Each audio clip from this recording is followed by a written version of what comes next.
Steve.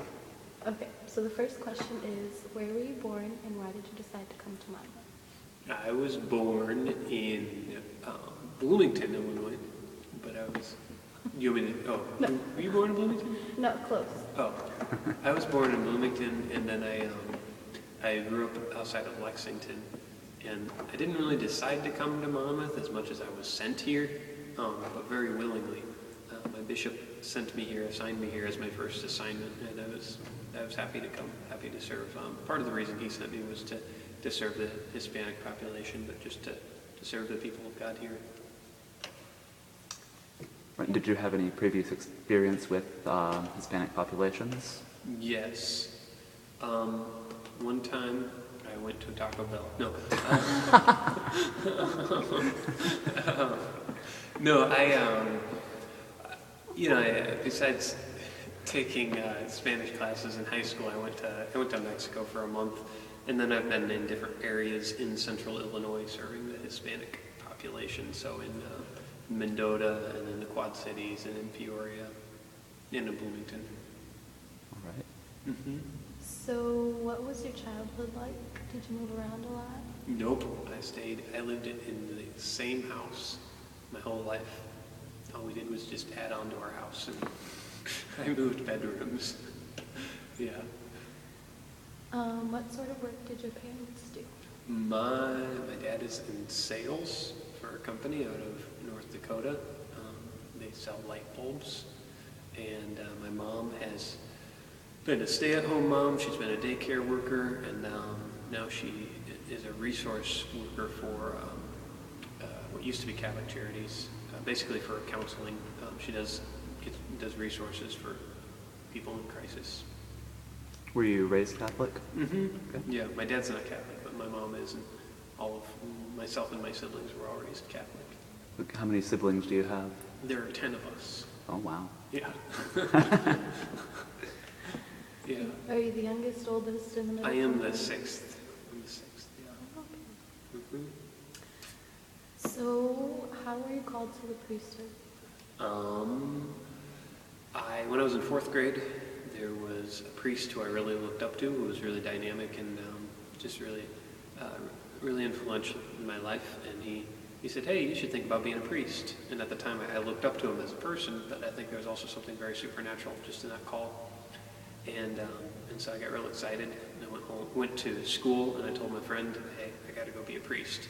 Which, of course, he and I were going to be inventors together. So he was disappointed. But then the call just stuck with me.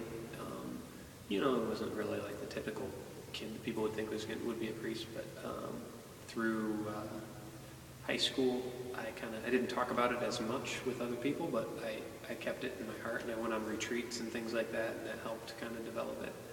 And then when I was looking at where I wanted to go for college, thinking, what do I want to do? I had things in mind, but that was the thing. That was the deepest desire. That was the thing that I really knew I needed to at least check out.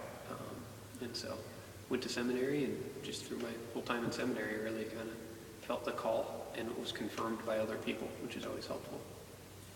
So would you say you sort of like actively strove for the priesthood after sort of that experience you had with your mentor in the fourth grade? So yeah, I mean, did you ever have any doubts or anything about I might want to do something else? Oh yeah, plenty of times. I mean, in high school, I dated a little bit in high school, and then when I was in college seminary, studying, there's always a question like, am I worthy enough of this, or am I called to something else? And just a lot of prayer and talking with people who I really respected, and it helped me discern, okay, this is what God is calling me to.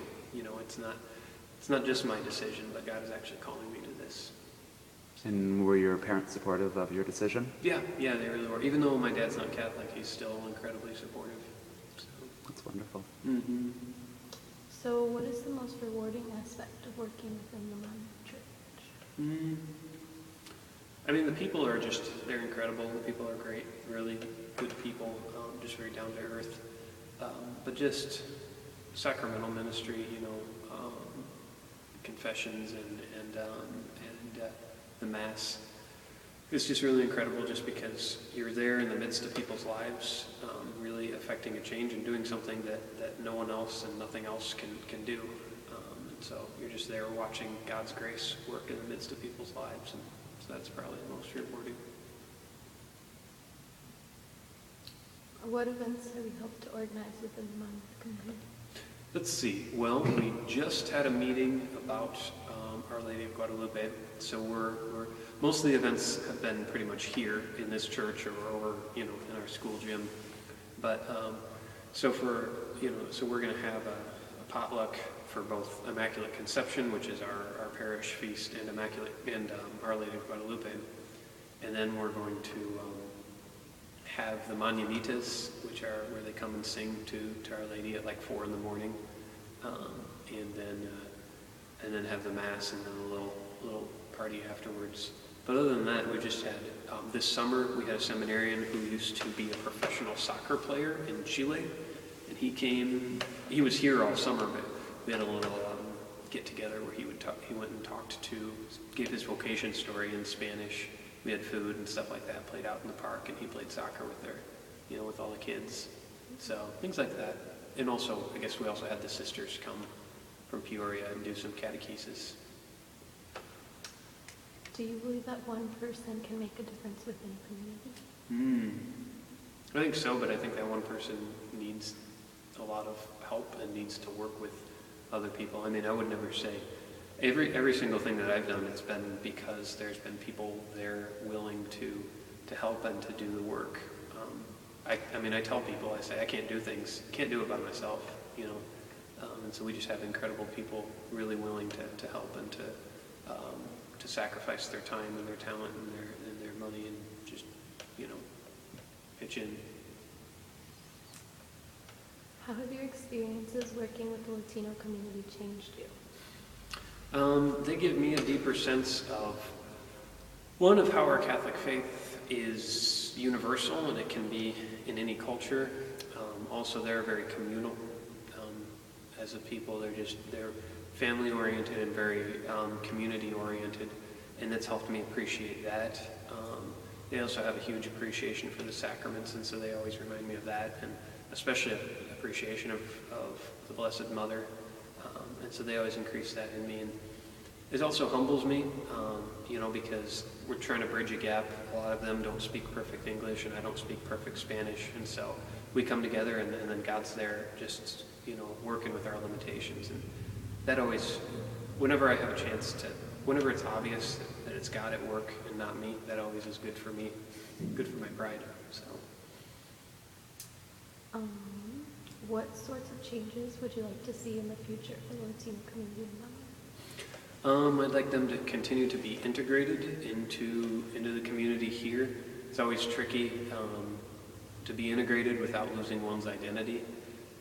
I'd like to, I hope that they have the same opportunities as everyone else, and just for them to bring their perspective and their influence on the community, and then for them to also, be a part of the community at large. Right now I think there's definitely barriers of not just language, but of culture that are there that are hard to overcome. Anything else? Not that I can think of. That's all I have. Painless. What's that? I said that was painless. Yeah. Do you want to check it, make sure the Yeah. sound? Open. I didn't want to speak too loud to make it echo, but